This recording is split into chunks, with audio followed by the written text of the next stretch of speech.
High Court has declared his arrest under proper legal procedures and under lawful authority. So this is an arrest which is not motivated by any political victimization. This is an arrest which was not done at the behest of the government.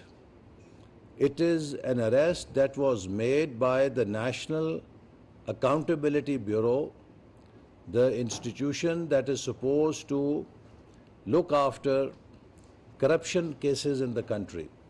And it is an independent body.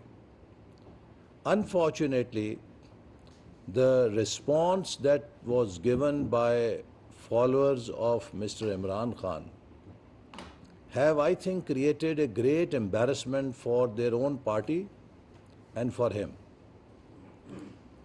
The scenes that came on the media of loot and plunder are most deplorable.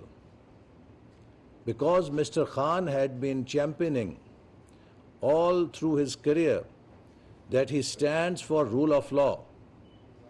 He had been lecturing the people of Pakistan what is rule of law in Western democracy. And today, he and his followers are showing examples of worst fascist responses that one can ever find in history.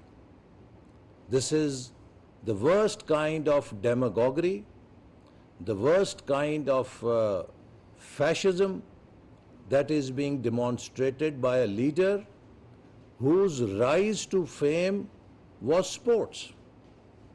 As a sportsman, he ought to be championing sportsman spirit, tolerance, and respecting rule of law. But instead, he has chosen a path of spreading anarchy, chaos, and destruction in the country only to protect himself from accountability. Mr. Imran Khan, on a number of occasions, said that if ever there was a case against him, he will voluntarily present himself before the authorities for investigation.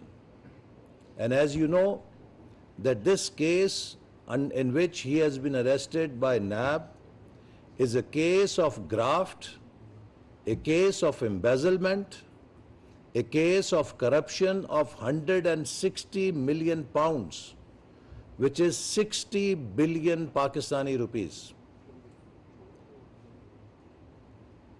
160 million pound, which was confiscated by UK crime agency on charges of money laundering from a Pakistani real estate tycoon. Mr. Imran Khan, under a fraudulent deal, under a deal of self-benefit, he, instead of depositing that 160 million pounds in national exchequer, he allowed that amount to be deposited in the state bank account to settle the dues of the same person who was fined 160 million rupees.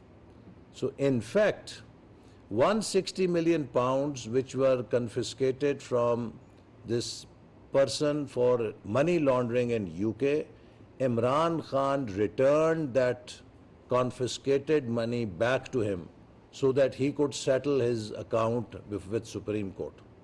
Now this is worst kind of corruption, and he did this to gain personal benefits. Everyone knows that he created a trust with his and his spouse's name as owners and got benefit of huge chunk of land, and there were also audio recordings which talked of some jewelry, gifts of jewelry that Mr. Imran Khan and his wife got from the same person. Now this is not a small case. It is 60 billion rupees of Pakistani taxpayers' money which should have been deposited in the national account. Mr. Imran Khan, through a malified action,